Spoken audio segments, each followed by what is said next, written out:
Hey everyone, welcome to the 370th episode of the Internet of Things podcast. This is your host, Stacey Higginbotham, and your co-host, Kevin Toffel. And we have a lot of stuff to talk to you about today, starting with Amazon's Madam A and advertising. We're also going to be talking about connected tractors and what it means when a private company controls a device that might get stolen. The CDC is buying tracking data. Fitbit and Google's wearable service might come out sooner than you think, or as soon as we hoped. We've also got some product news from Wise, Leviton, and Qualcomm. And we're also going to talk about Kevin's latest smart home purchase and his review of the Schlage HomeKit-enabled Encode lock. We're also going to hear from Bianca Wiley, who is a digital activist who is going to talk to us about how to build sustainable and accountable smart city infrastructure. And we're going to be using Canada's contact tracing app for COVID as an example of how to build and think about this. It's really an important interview. We're also going to be hearing from our sponsor, Impinge. But before we get to all of this, let us hear from another one of our sponsors, Influx Data. At Influx Data, creator of the time series data platform InfluxDB, they believe in putting the developer first. They built their time series platform with tools so developers don't have to make wholesale changes to their products or applications just to use InfluxDB. Developers can code in their language of choice using their preferred tools and wherever they're building applications, in the cloud, on-premise, or locally. If you build IoT, analytics, and cloud applications, check out InfluxDB. It has a powerful API and toolset, a high-performance time series engine, and a community of developers in both cloud and open source. Get started for free and learn more at www.influxdata.com/Stacy-IoT. All right, first story. And I should also note, just for anybody who's surprised, because who knows what's going to happen on Wednesday, we're recording on Tuesday. So we're recording a little early this week because things are happening in Kevin's world. Because it's all my fault. You can say it. I did, but I did it nicely. I said things are happening in your world. You did. And that's okay. You're polite. You're polite. I'm a realist. So if there's missing big news, blame Kevin, and we'll cover it next week. Don't worry. Or you can check it out in the newsletter because that'll still be coming out Friday. I did ask all the companies that we usually cover not to debut anything tomorrow. So. We'll see if that works. It's not going to happen. Big story. It actually came out Friday, and good news. No, it's not good news. I was going to say this is good research. Let's go with good research. This is researchers from the University of Washington, UC Davis, UC Irvine, and Northeastern University looked at how Amazon's smart speaker uses data from your audio to advertise to you.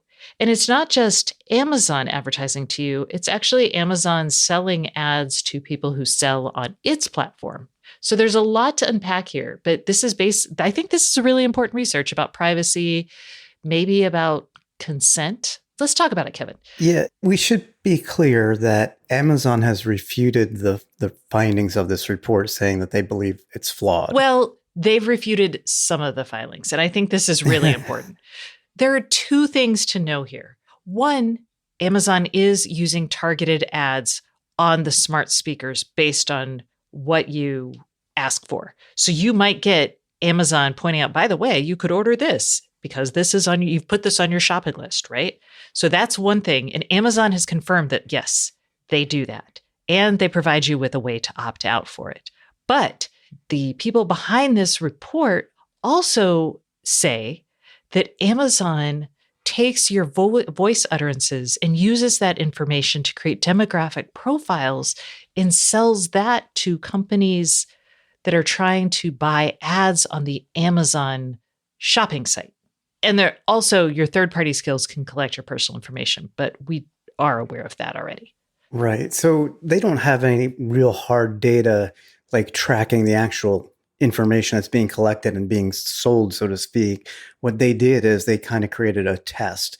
But what they did is they created fake personas, basically with some demographics. Like they put in some things about spirituality, connected car, smart home, pets, etc. And Then they use the smart speakers as if they were that persona. And then they say that based on statistical analysis of the results, each persona was served targeted ads elsewhere on the web. So that's what led them to believe this is being done. And Amazon says that that is not true. Well, then how's it happening? The researchers also say that only processed transcripts from the searches, not the actual voice utterances, so not the raw audio, is in there. And Amazon does say that they don't share the raw audio. They do share transcripts and create demographic profiles. Yeah, that's not surprising. I mean, people who are buying data, they want the usable data, not, in this case, raw audio is one thing, but it would have to be processed to determine what the usable data is, right? So that doesn't surprise me at all. And that usable data is sent to interest profiles or demographic profiles. So if you're constantly asking about mom topics, or maybe if you're asking it to play Baby Shark a lot, then you're probably shunted into a mom demographic or a parent demographic. So that's an interesting example, actually, because they're actually using data from a child. If you think about who's probably asking Baby Shark to be played 8 million times. This is really interesting research. I'm going to try to talk to these folks, have them on the show to talk a little bit more about this because I think it's so important. And I think it's really important to get this clear. Reading this, I was like, well, I know that Amazon is using the data I give to it to tell me, by the way, this is also on sale, or it'll tell me like it's seen that I've looked at something and that it's, available now, or it'll tell me about a movie that's available to rent on Amazon Prime. And I hate that. I hate when Madame A tries to sell me anything. That's why Madame A 9 times out of 10 now lives in my storage closet. It's just too chatty. And I've actually turned off a lot of these things. Yeah. So that's clear. But this is kind of a violation, even if it's not your, or is it? Did you suspect that your data, not your actual request, but the information in your data was going to be used? And this says as many as 41 advertising partners. Yeah. I mean, I think I assumed that Amazon would use the data that it collects from my audio requests to promote products on its own site to me. Yes. If indeed it is using that data and selling it to other advertisers to have promotions targeted to me on other sites, A, I wasn't aware of that. B, I didn't sign up for that. And C, I don't want that. Got it. So this is basically the authors are saying, at a minimum, we should see a lot better information shared about how smart speakers track and collect and sell data, and how the skills themselves do it, because it's not just Amazon. It, you could activate it's been so long since I've activated a skill that isn't like a smart home device. I'm like, the Google Nest skill. Exactly. What data gets shared with them, and how then do they use those voice utterances data? I don't know. The internet is a very transactional place now. That's the type of experience it is, that nothing is for free anymore. I don't want to say it ever was, but it's less so now. And we don't even know all the details on how that data is maneuvered around and sold. So here's another wrinkle in the life of a connected device. This is good news, I think. Is it? I think so. All right. So why don't you tell people what it is, and we'll talk about why it's good or bad. Yeah. Obviously, everybody is well aware of the situation in Ukraine right now with Russia. And CNN reported that Russia basically took about $5 million worth of farm vehicles from an area in Ukraine. They sent it over to Chechnya. And guess what happened when it got there? It didn't work. Nothing happened. Nothing, exactly. They wasted all that time, effort, and gas for nothing because all these were remotely disabled. Thank you, John Deere. Yeah, this both talks to the Russian kleptocracy. How would you say it? Okay, I'll go with that. Their army basically stole all of this from a tractor dealer. It was a John Deere dealership. And we should note that John Deere is actually one of the big bads of the smart device movement in a lot of ways, because they lock down their physical hardware so much with software. And They're big proponents against the right to repair effort. If your tractor breaks down, you can't fix it yourself. You have to pay or work with John Deere to get it fixed. So most people are very upset over how John Deere treats its connected hardware. So with that context, the fact that John Deere was like, oh, you stole these things from us, from our dealer rather, here, we'll shut it down. Most of the stuff is equipped with GPS as well, which is pretty typical for farm equipment that's smart because it's one way to track. It's not just that. It's typical for farm equipment and precision agriculture equipment because they use GPS to get millimeter level or inch centimeter. I guess it's centimeter level accuracy in terms of planting and harvesting. Very good accuracy. Like, let me switch modes from nano and millimeters to, yes, centimeters. So yeah, they know where they are. They know that they weren't purchased, and boom, they just said no. So you think this is good, and I can see why you're like, haha, take it, Russians. I look at this and I'm a little concerned because once we have, like, this is John Deere operating over in Russia, but let's say that, and I'm trying to think of a company that isn't based in the US, but we'll use John Deere. And let's say the US is at war with Canada, our brothers and sisters to the north. And suddenly the US government starts pressuring John Deere to shut down the tractors up there or the equipment up there because they have that capability. And then these things become, basically the corporations become the arbiters of policy in some ways, and or actually the executioners of policy. And then you can also just be like, well, instead of repossessing a tractor, maybe they just shut it down for a while and it's no longer useful if you can't quite make your bills. You know, there's lots to not like here. Agreed. But I mean, in theory, I mean, certain vehicles, cars, for example, this could already be done. I mean, if your Tesla was stolen, I'm sure Tesla could find out where it is, obviously, but also deactivate. I'm not worried about it in case of theft. I'm worried about it in case of, like, let's say the government is, let's say the police officers are chasing me. This is actually something that is being debated right now. I'm in a high-speed chase with the police. And maybe I just, was scared and I didn't want to pull over right away. And then I got even more scared. Then what happens is, do they call? Do they brick my Tesla on the road? What does that mean for traffic implications? What does that mean without, like, having a warrant or a possible, these are big issues. They are big issues. But my point is the technology and the power to do this is already there. Oh, yes. So you're being worried about it in certain contexts. I just don't think it's a universal good. I think that these things, in this case, we're all like, yay. But in other cases, we're going to be like, and we probably need to figure out the rules associated with these and how to implement this capability. Yeah, that's fair. Okay. Speaking of GPS and tracking and tracing, what is happening with the CDC, Kevin? I wish I knew. The CDC, or Center for Disease Control and Prevention here in the U.S., has apparently bought access to location data in the United States.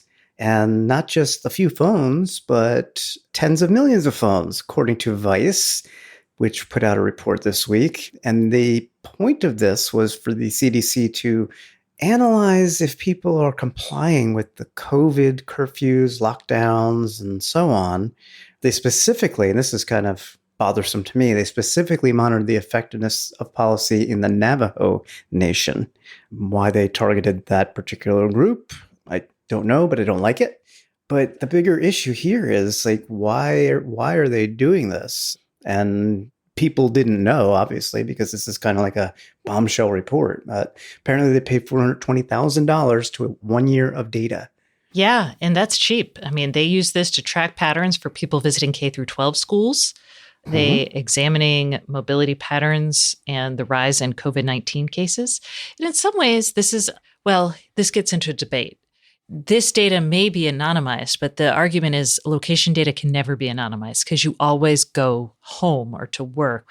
Each person has a very specific location pattern that could be discerned fairly easily. Yep. So that's one of the issues. So you're not actually getting anonymized data when you get location data.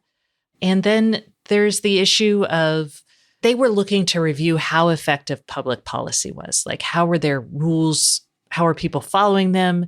I don't think it was from a punitive perspective, but they were trying to track case loads, based on policies they had set. So this was kind of like, hey, accountability. Let's be data driven. Good intentions, I think. Yes, I would agree. But it just, what comes with that is the responsibility of what you're going to do with that data. Are you going to keep using that data? And are you going to use it for alternative purposes? Because once you have it, you can do anything with it. Yeah. So there's that. There's also the fact that location data is incredibly easy to get in the United States. Your phone location is not just tracked by your phone individually, but also by other people. You can infer by the people around you where you are. And because it's never going to be anonymous, I think we have to look at location data kind of the same way that we look at PII, which is personally identifiable information. And the government has historically set rules for PII and defined it very narrowly. But I think it's time to add location data to that definition and probably some other forms of data, especially as we start looking at things like healthcare and algorithms that can finally detect things like heart rates and that sort of thing. We're probably going to be looking at, we should probably be classifying more data as PII and thus subject to higher strictures. Mm-hmm. That's my takeaway here, because I don't think it's reasonable to tell people to turn off location data on their phones because they lose so many other services. And this is why we have governments. Well, I was just going to ask, does it make a difference to you that this is a government agency versus a corporation, or it doesn't matter to you? The worry with government agencies is because government agencies have the power of the state behind them. So if the CDC wanted to say, hey, these people weren't enforcing curfew, that's technically breaking a law, we need to go find them and arrest them. Whereas a private corporation can't do something like that. So it is concerning that the government has access to this. Right. Again, I don't think that was the CDC's intent here, but it is something to be wary of when the government is collecting this type of data. Yeah, and I would agree, because you can't effectively use the daily services that you use without dealing with a product from a company, right? It's like impossible at this point. So I would agree. All right. Speaking of products from companies, hey, next week, it's going to be Google I/O. Yes. We are so excited here, not just because we like Google, but because I've been waiting for Google's Fitbit plans for years. Maybe. Actually, yeah, I would say it's been years. It's been years. Yeah, because the deal was announced. It took forever to close. And then Google's just been kind of futzing around and being like, yeah, we'll introduce something. So we talked about that because we saw last week, we talked about a leaked hardware device that was left at a bar. And so we were like, ooh, this could be the watch for Pixel smartwatch. Yay. And now we're seeing that Fitbit and Google Fit metrics are getting integrated into the Nest Hub, which is nice. I would like to see my Google Fit and Fitbit metrics just become one place personally, but that's just me as a Fitbit user. And well, I'm not really a Google Fit user. I have the display that tracks my sleep. And for that information, you have to be a Google Fit user. But yeah, I would like it to be in one place. Thank you. Please and thank you. Well, it looks like it's going to be. And that place will be on my Nest Hub. Yay! You have to opt into it, though. Yes. It's not going to. And be aware, in my house, my Nest Hubs are all displays. So I'm sitting here thinking, oh, now my husband can see how little I've moved. That could be bad. Okay. Yeah. But yeah, hoping for a big wearables push, wondering if we're going to see a services launch, like a wellness services launch, in addition to Fitbit Premium, or maybe we're going to see more into Fitbit Premium from maybe some of the other Google services out there. I don't know, but I can't wait. I can't wait, Kevin. I can tell. Are you hot right now? Or maybe you're too cold. I'm just right. You're just right. I was like, Kevin is Goldilocks. But if you're me, your thermostat is not necessarily in the room you're in. And this is why Ecobee and Nest and a couple other companies have launched additional sensors that work with your thermostat. And now Wise has also done this. And their room sensor is going to be $24.99, which actually I feel is kind of expensive for a Wise. But it doesn't just measure the temperature. It also measures humidity, and it's also a motion occupancy sensor up to 17 feet. Yes, and that'll work with, remember, Wise has light bulbs, Wise has security stuff, Wise has lots of things. So all of this is now available to you for $24.99 if that's your jam. Yeah, if you already have a Wise thermostat, you can add That's for $25. You can get a 3-pack for $70. If you don't have a Wise thermostat, they'll sell you one with the 3 sensors for $137.97. Whee! I will say this. I like this sensor because it's not just a sensor. I have an Ecobee sensor, right? And it's just a little block. It doesn't show me anything. It doesn't do anything other than send data to the main thermostat. Oh, you like this because it has the LCD screen. Yes. I can't, it almost looks like e-ink to me, but you're probably right. It's probably LCD for cost purposes. And it shows the battery life of the sensor, if the room is occupied, the temperature, the humidity, etc. So it's nice to have something you can see as opposed to just a little block of plastic like I have. Okay. See, I kind of like having just the block of plastic because you can kind of hide it away and you don't have to think about it. But I can also see the reason why you would be like, I would like it to show me the temperature in the room. So yeah, I can see both sides. Both sides. All right. Other new products. Leviton has launched a HomeKit-enabled Decora Smart Switch and dimmer and bridge. And what's significant about it? It doesn't require neutral. Yes. No neutral. No neutral. So this means it's just that much easier to install, especially if you have a home that's older and does not have a neutral wire. You can still have a smart switch or a smart dimmer. Yay. And we get a lot of questions about light switches for homes with no neutral wire. Oh, this is perfect. Yes. GE also has one. And so Lutron had one for a long time, and that used to be the only option on the market. But now GE and this Leviton one exist. Yay. You'd think that because it has less inside it, because it doesn't have a neutral wire inside it, it would cost less. But no, the switch is $45 and the dimmer is $50. Yeah, that's just what a smart switch costs, apparently. Exactly. Other news, Qualcomm. They are debuting Wi-Fi 7 chips. I know. You might be like, wait, we just approved Wi-Fi 6. What? Huh? Ah! Okay, it's true. Wi-Fi 7 is not a ratified standard yet, but Qualcomm, MediaTek, Broadcom, they're all going ahead with their Wi-Fi 7 stuff. So it's going to be out there. Qualcomm's like, hey, if you use all the channels available to you, you could get up to 33 gigabits per second on your wireless network.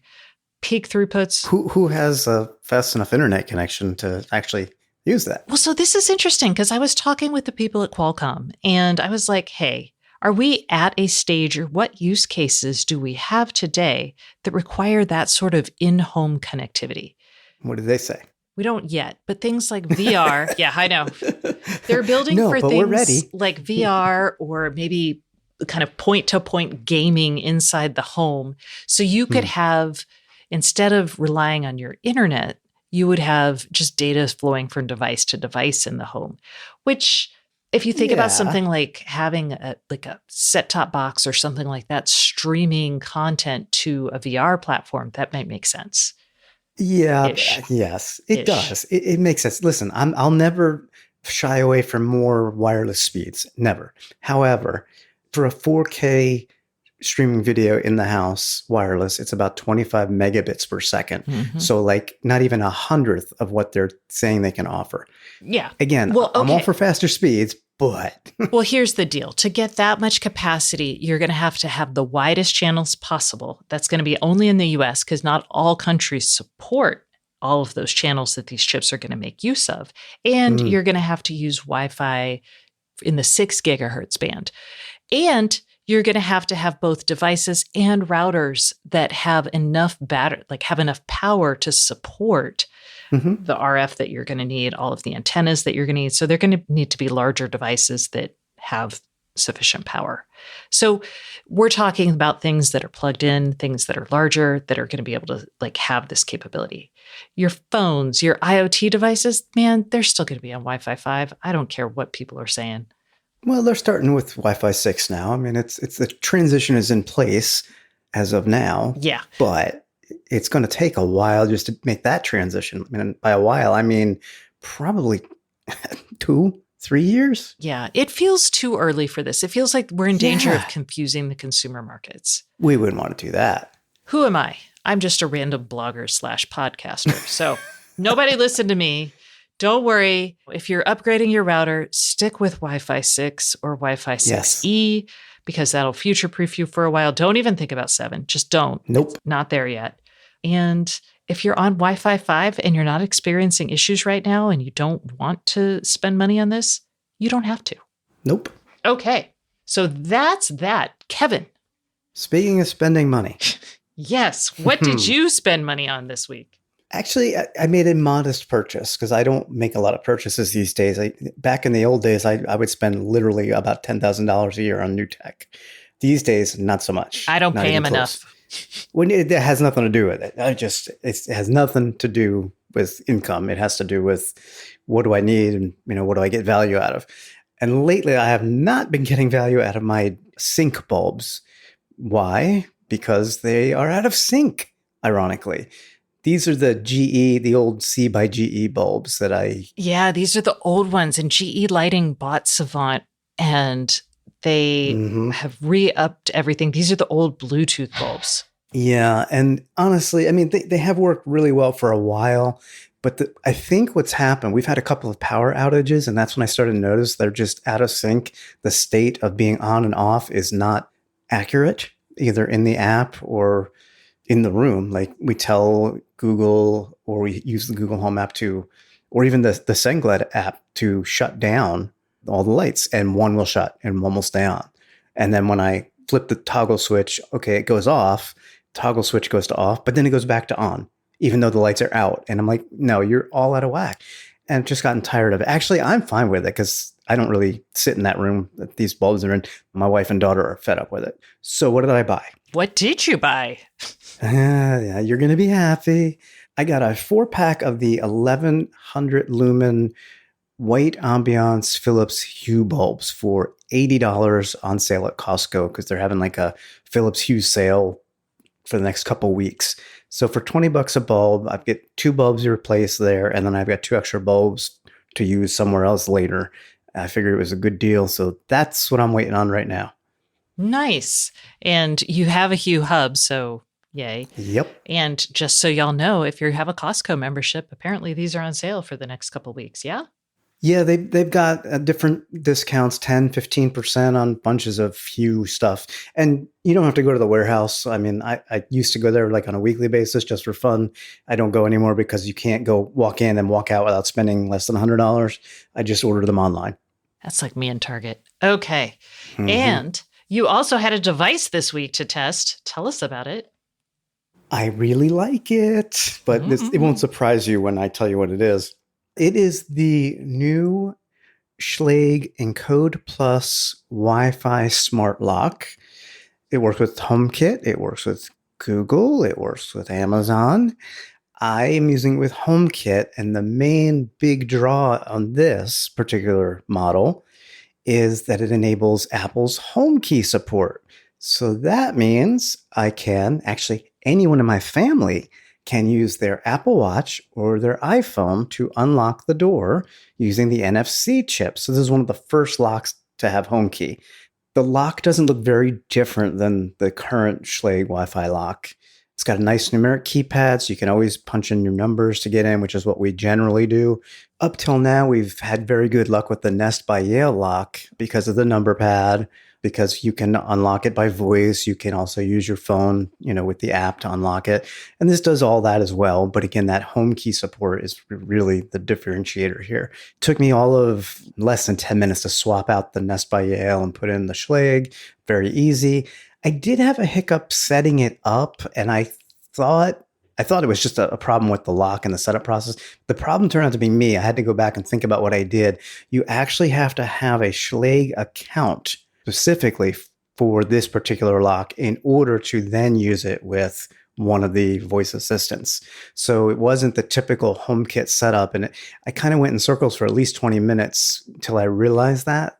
Once I realized that, and I was able to hook it up after I got my Schlage account going, and boom, they went into HomeKit just fine. That's a little weird, though, because most HomeKit things you can just set up with just a HomeKit barcode kind of account. It's only this lock, and I wonder if that's just a temporary thing or not, but the setup process explained it, and I just didn't really follow the instructions, but it explained it explicitly. So I'm not sure why that is, but once you're connected to whatever voice assistant or platform, you're good to go. I mean, it even says in HomeKit, would you like the Home app to get firmware updates for this lock? Sure. I don't have to use the Schlage app at all at this point. I could probably delete it, quite honestly, because I tend to use the Home app. Yeah, they wanted your information, and by golly, they were going to get it. It's just an email address and a couple other little things. It's no big deal. It works really well. And with the phone, it works really well. With the watch, you do have to double press the button on your phone or your watch to bring up the wallet cards, because that's where the key resides. It resides in the same wallet as your airline passes and your credit cards and so on that you use with Apple Pay. So there is still some interaction there. But I also found out there's an automation there, and I didn't have a HomeKit lock, so I didn't know this. This is probably not new for HomeKit people. It's new to me. There's an automation that will let me have the door unlock when somebody comes home.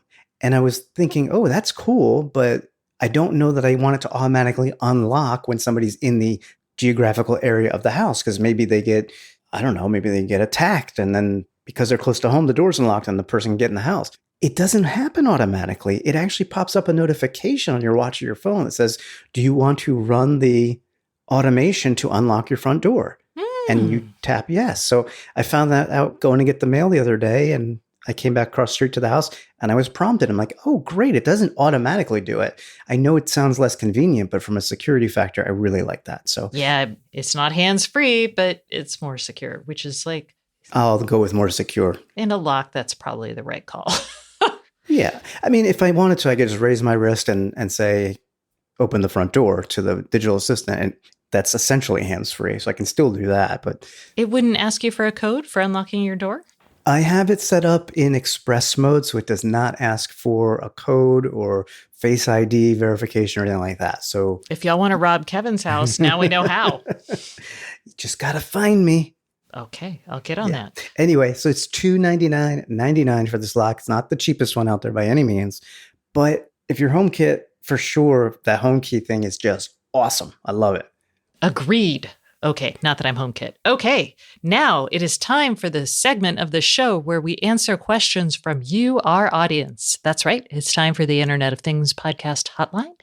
And it is the end of the month. Actually, it's the beginning of a new month. So we have our April winners, and this lucky winner gets a Nest doorbell. And Kevin, who is our lucky winner? That would be Jeff. Jeff, we will reach out to you and let you know. And thank you for actually, you sent us an email. You didn't call us, but it was a really good email. So we used it. Okay. If you would like to be entered to win, give us a call at 512-623-7424, and we might just answer your question on the air.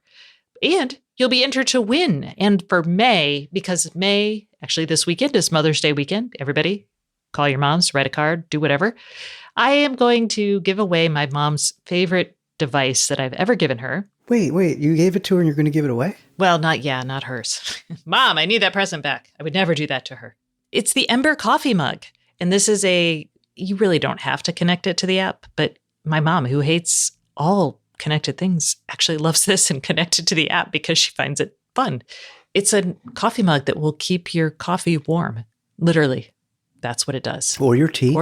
Or your hot toddies, soup, yeah. Whatever you want to stick in there. So you can keep it for yourself or you can give it to your mom, whichever. So if you want to win, 512-623-7424, and you will be entered to win. Let's hear from this week's caller, who's Keith from North Carolina with a question about Madam A. Let's hear it.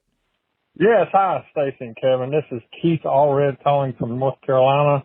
I am hard of hearing, and there are a lot of beeps and chimes and microwaves and dishwashers and all kind of stuff throughout the house that makes a pitch of noise that I cannot hear.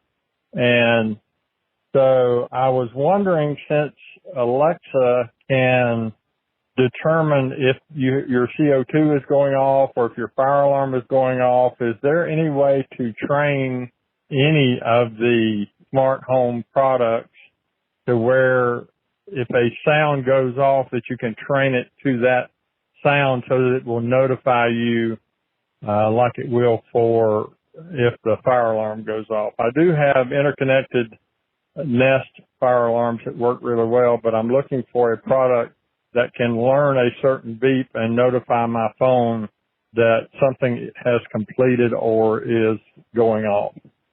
Thank you so much. I really enjoy the show and have for years, and I hope you guys continue. Take care. Bye-bye. This was an exciting announcement because who doesn't want custom sound notifications? And you have a great use case. Unfortunately, I have to tell you that I thought we would have already gotten this, and we haven't. And actually, at the beginning of April, Amazon and Ford said that Ford and Lincoln car owners would actually be able to train their cars to do custom routine or custom actions based on custom voice commands, based on AI learning for like the speaker. So I could say, Madam A, it's getting hot in here. And it would turn on the AC in the car, for example. And that was all kind of fun and exciting. Unfortunately, we don't have any sort of custom sound detection yet for consumers. And we reached out to Amazon, and their spokesperson basically said, the team is working to bring custom sound detection to customers as soon as possible. We'll share more details once it launches. Yeah. Yeah, because they actually announced that they were bringing custom sound detection, so you could do what Keith wants to do. They announced that back in September, so just 6 months ago. It hasn't happened yet. Nope. We'll keep our eyes and ears open. And hopefully, Keith, I would expect for them to release something. Actually, they may wait all the way until September. Like say, hey, that feature we launched last year, now it's available for you. That would be the worst case scenario, though. I think you're going to see a lot of companies start bringing this type of train the AI to hear different sounds and do different things over the next 6 to 9 months, quite honestly. Yeah, the chips are there. We've been talking about the chips. We actually talked about ARM's new chips. They built one just for custom-based wake words, right? Mm-hmm. So we're definitely seeing this stuff happen on the machine learning front and on the silicon that supports it front. So we just now have to see it get productized. Okay. Well, if you would like for us to answer your questions, give us a call, 512-623-7424. And that concludes this segment of the show, but please stay tuned for our guest, Bianca Wiley, who is a digital activist talking about how we need to think about building digital infrastructure for our cities. But first, a message from our sponsor. This week's sponsor is Impinge. Hey everyone, we are taking a quick break from the Internet of Things podcast for a message from our sponsor. This week's sponsor is Impinge, and I have Gayleen Meyer here with me from Impinge to talk about using RFID in the manufacturing and supply chain. So Gayleen, why don't you tell me about Impinge and how manufacturers are using RAIN RFID? Some people define the Internet of Things as a network of powered electronic devices. Impinge expands the Internet of Things to include literally everything. And in the manufacturing industry, I'm talking about the parts that move along an assembly line, the tools and equipment needed for a job, or customized components delivered in by suppliers. The Impinge platform lays a foundation for developing IoT solutions that connect physical items to the cloud. Using RAIN RFID, the Impinge platform delivers the identity, location, and authenticity about everything a business needs to manage. RAIN RFID is a global standard that provides a unique identifier for any item. It can identify up to 1,000 items simultaneously without direct line of sight. And the low cost of tags make it the right technology for IoT applications tracking a vast number of things, like all the parts in a manufacturing plant. Impinge invents and builds RAIN RFID products, like the tiny chips that power a RAIN RFID tag, the readers that wirelessly identify tagged items, and software like algorithms and APIs that are used to build and operate RAIN RFID solutions. Manufacturing and automotive plants depend on RAIN RFID for automation, efficient assembly, safety compliance, and quality operations. With RAIN RFID, they can minimize or eliminate manual or paper-based processes that can be time-intensive and error-prone. So we have heard about the use of IoT systems in car manufacturing. Can you tell us a little bit more about the role RAIN RFID is playing there? Sure. IoT has changed the way machines and humans work. And IoT solutions, built with Impinge technology, include all the things stocked, assembled, and moved through a manufacturing plant for just-in-time operations. I'll give you some examples. Daimler AG has announced plans to fully digitize production operations by 2025, and their use of RAIN RFID is part of that program. For their Mercedes-Benz Sprinter vans, they automatically track and identify parts so production, logistics, and QA teams can know exactly where a particular component is at any given time. Volvo has also been using RAIN RFID since 2008 to track the car chassis throughout the assembly line, from welding and paint shop to final assembly. Audi and other Volkswagen Group brands have a similar approach to using RAIN RFID for vehicle identification in the assembly line and the body shop. By providing key vehicle information such as the body design, paintwork, motorization, and equipment of a car, every vehicle that rolls off the production line is consistent with the configuration selected by its new owner. And talking about scale, Audi uses drones equipped with RAIN RFID readers to fly over vast parking lots of vehicles to collect data for delivery. Where can our listeners go to learn more about Impinge? You can visit our website at www.impinge.com. That's IMPINJ, and take a look at our blog. We work with a global ecosystem of partners who innovate and deploy complete solutions used across a range of industries.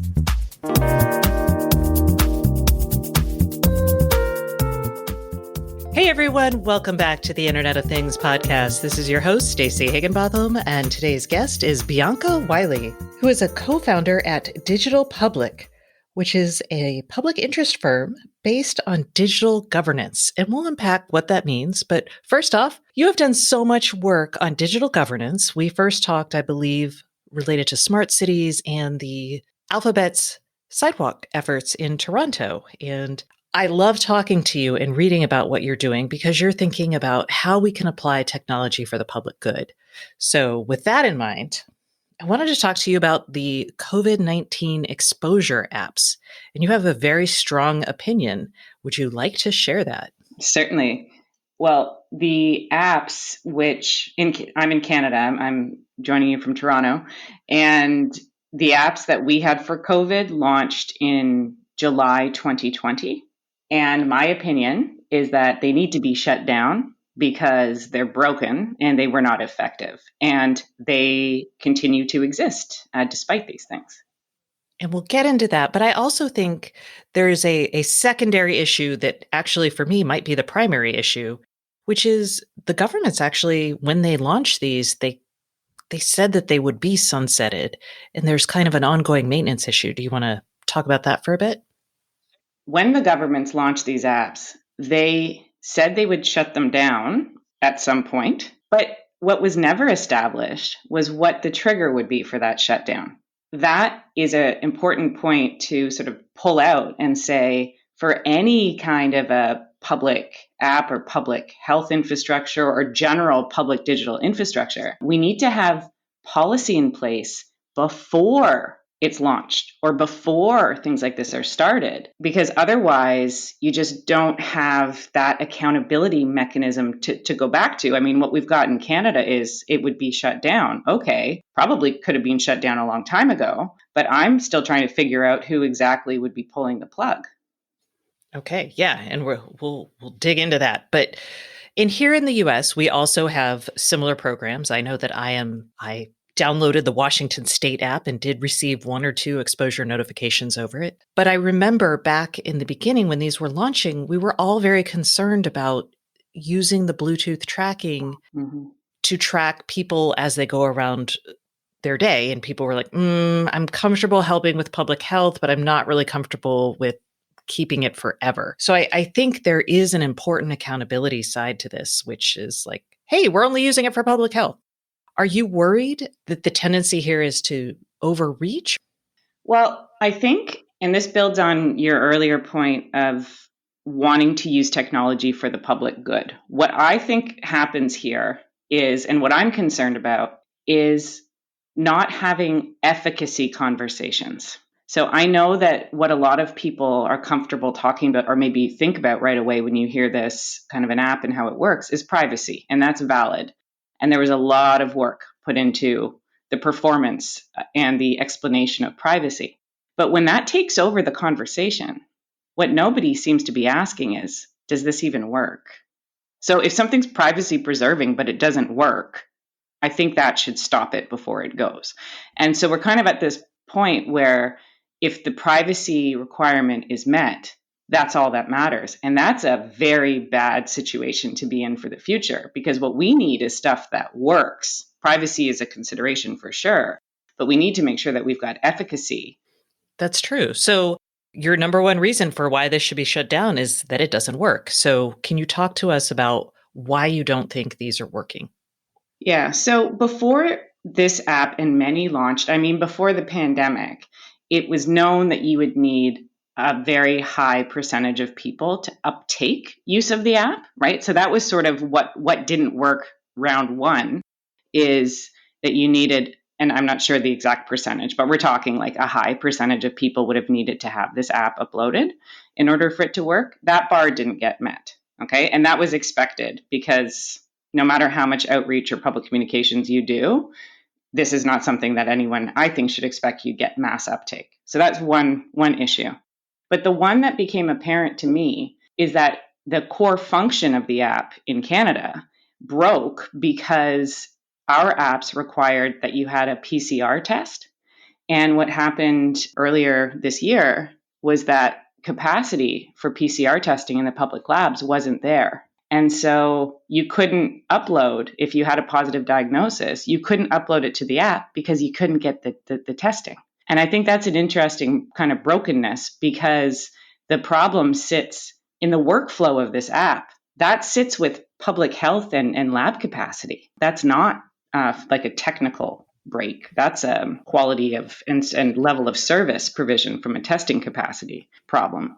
So that kind of brokenness is not minor. I mean, that's the whole reason for this app, is to say if someone gets a positive diagnosis, they can upload those results and then notify the others who also have this app, right? So that was what set this off for me this year, was realizing people can't even, like, the app is really broken.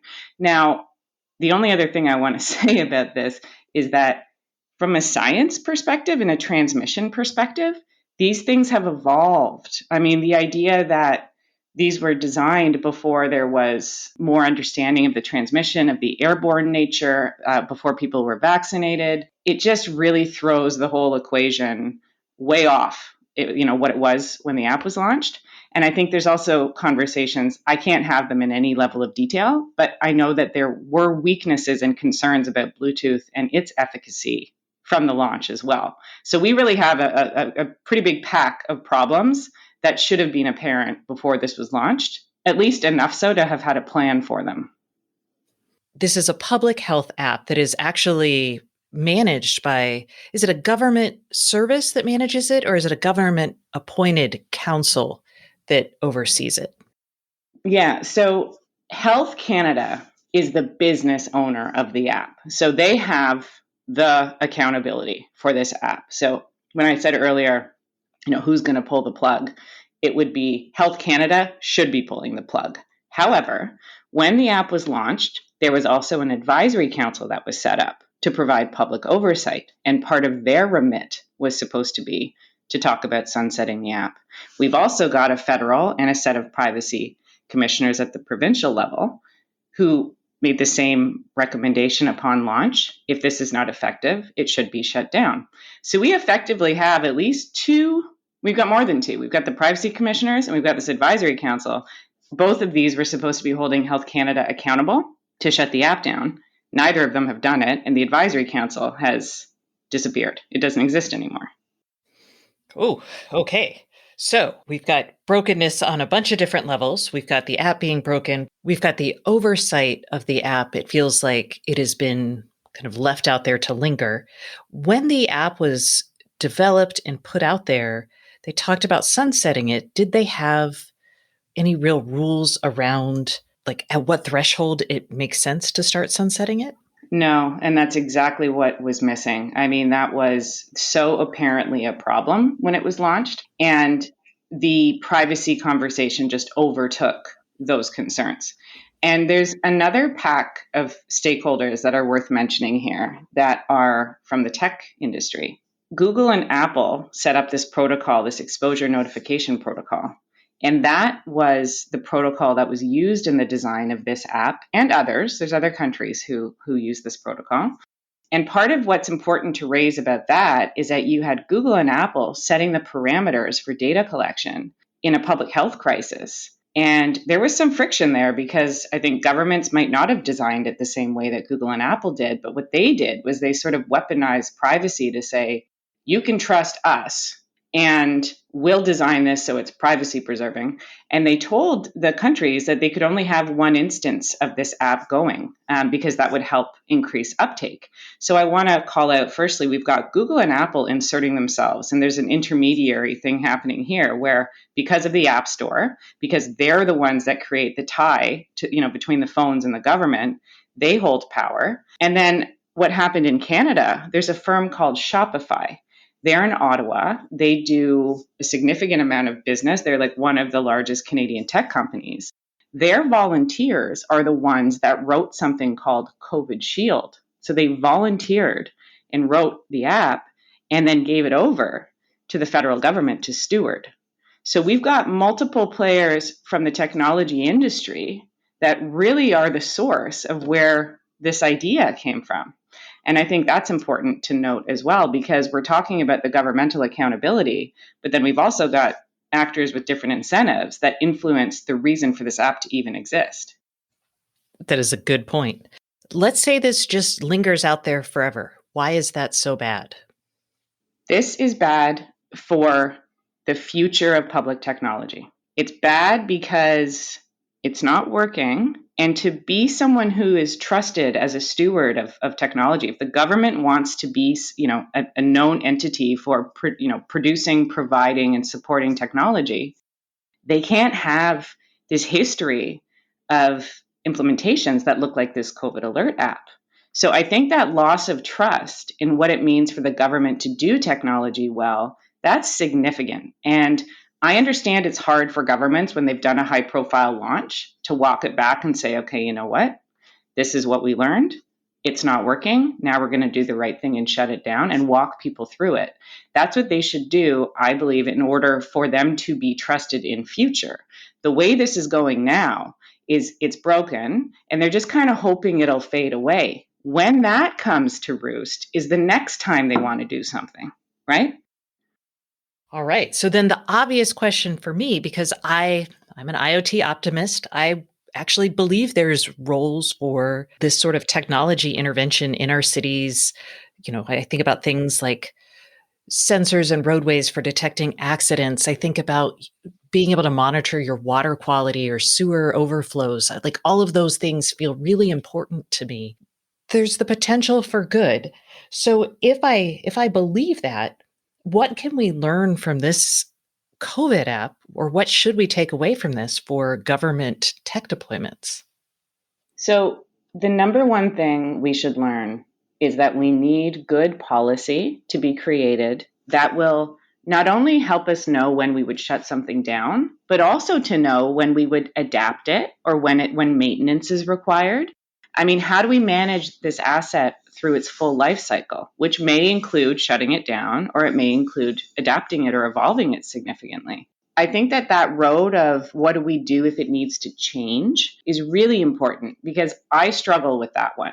Like I know some people have said to me, to use this COVID app as an example, they said, well, why can't people just upload their rapid tests? Or what if we turn it into something to just share public health information? Or, like long COVID is a thing. I could imagine people saying, well, what if we turn it into something to track symptoms? And I think on one hand, it's good to be open to something evolving. But on the other hand, I think that's dangerous because if something doesn't have to serve one purpose, there will always be people who will always find that next thing we could do with it, right? And so I think in order to get the best use of something, we need to think about that life cycle. And then we probably need to have a pretty difficult conversation where people will have a range of views about whether it's okay to evolve and adapt, or if you should really shut something down if its primary purpose isn't working. If we have to think what the one main thing is, it's that we need to design the policy that will manage the life cycle of any app or of any digital public infrastructure before it is launched. Got it. And lifecycle management, it's the most boring, excruciating part of software development. And maintenance of physical hardware is like the most excruciating part of like IoT development. So unfortunately, it's like, oh, you're picking the hardest thing. So you've talked about a lifecycle management plan. It also feels like maybe the scope of the project should be well defined at the beginning, and maybe to have things along the way to make sure it's still performing as designed. Yes? Yes. Okay. And then what about this idea of responsibility, like assigning responsibility? Because in the public service, what happens is people come up with great ideas while they're in office, and then some poor city manager like implements it. And then the politician goes away, moves on, runs for president. I don't know. And maybe the city manager goes to another place. And then you've got this like orphaned tech infrastructure lying around. The incentives to think about maintenance are low, right? They just are. Like the incentives for a lot of governments is to launch something. When I really look at the COVID app, I think of it as technology as public relations. And that makes me concerned about climate. It makes me concerned about any major city issue or governmental issue where launching the thing can make it look like you're doing something about it, but not actually have to have the follow through. Right? Because you can use the words, you can talk about climate. I think climate is a great example, right? Nothing more urgent, absolutely devastating consequences right now of our failure to manage the climate crisis. And there's a lot of clean tech coming. Some of it is good. Some of it's unclear around its efficacy. But what there is a lot of demand to look like you're working on this issue, right? And so I think we just want to start with the cultural, political, social incentives, which are really biased toward the launch. There is no such thing for maintenance. Maintenance is just not the thing you want to talk about, not the place you want to allocate budget dollars, not the place you want to allocate a lot of attention. So I understand all of that, and I hope we can see that there's nothing surprising really about that. But the reason I think this stuff has escaped public scrutiny is because you can't see it. And Stacey, I think this is so much, around so much of the work that you've been doing to try to make this stuff visible. Because like in terms of infrastructure and software, if you can't, the hardware helps you understand that there's software and there's a lot more going on. And I've always thought that if people could see the state of our legacy infrastructure the same way they would see like a crumbling bridge, there would be public pressure to resolve it. There is no such pressure because no one can see it. And that makes it even harder to prioritize money toward resolving the problem. Because if no one can see the problem until you really have a big problem, like a major failure, why would you make it a priority, right? Like it's not as though governments don't have other clear, urgent priorities. I guess I want to start there because we're already in a bad incentive structure to pay attention to maintenance. That's true. And as someone who lives in a place with lots of crumbling bridges, I would say even when things are seen, lately we have a hard time spending money on them. We could go into a critique of short-term thinking and capitalism, but we're not going to do that. This is not the show for that. But before we go, I would love for you to tell me, as somebody who writes letters to the editor or visits with city council, what should I be doing or what should citizens be doing in asking their governments to do as they adopt these technology programs? So what we should be doing from the public side, I think, to increase accountability for these investments and to make sure that they are properly maintained and that we design the policy, it requires that we change, I think, the frame a little bit of how we hold governments accountable. You, me, lots of people, I think we've seen the idea that you go to the government and you tell them you should do this. What I think is sort of helpful, and especially with technology, is coming at governments and saying, what are you doing about this? Because sometimes there is no there yet.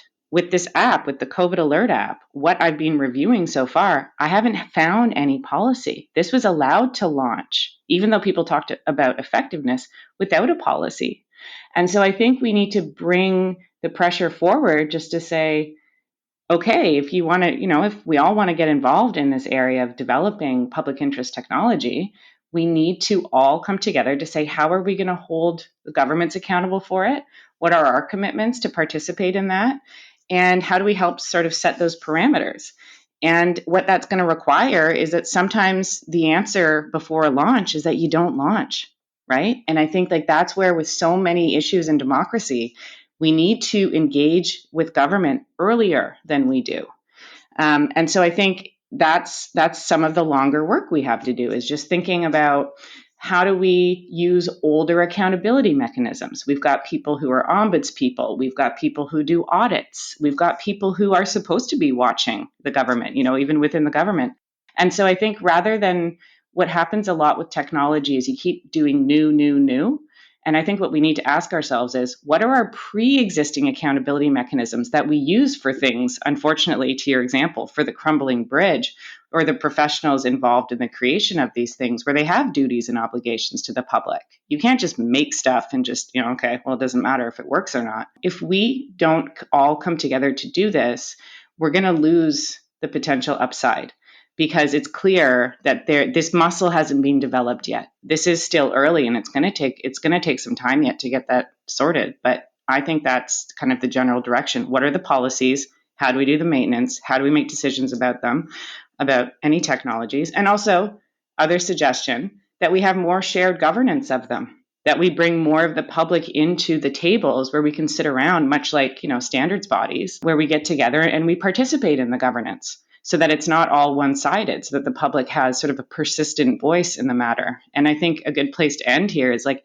democracy and anything related to governance, it's a constant process. It's never finished. You don't set it and forget it. You have to engage with it.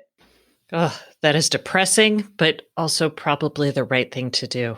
The third piece, I think, for future, which is really going to help in a sort of stewardship and co-design model, is to think about, what does it mean to be like a civic product manager? What does it mean for the requirements for our public technologies to come from the public? Because I think what we've seen is so much commercial framing around a lot of these technologies.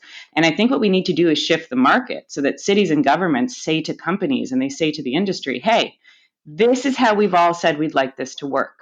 What do you have? And that capacity really needs to be built within the public service, so that all the people who work on the roads and work, on the rivers and working in water, everything, that they become the requirements writers. So I think that's another area where we can work together, both the public and the public service, to shape and shift the market. And I think that's going to get us to some really good outcomes as well. I like it. All right, Bianca, thank you so much for coming on the show this week. Thank you for having me, Stacey. And that concludes this week's episode of the Internet of Things podcast. Please join us next Thursday, and don't forget to subscribe. And if you can't get enough IoT news, I would love for you to sign up at www.staceyoniot.com for our weekly IoT newsletter, where we explain all kinds of things that we don't even get to on the show. Once again, thank you for listening, and please subscribe.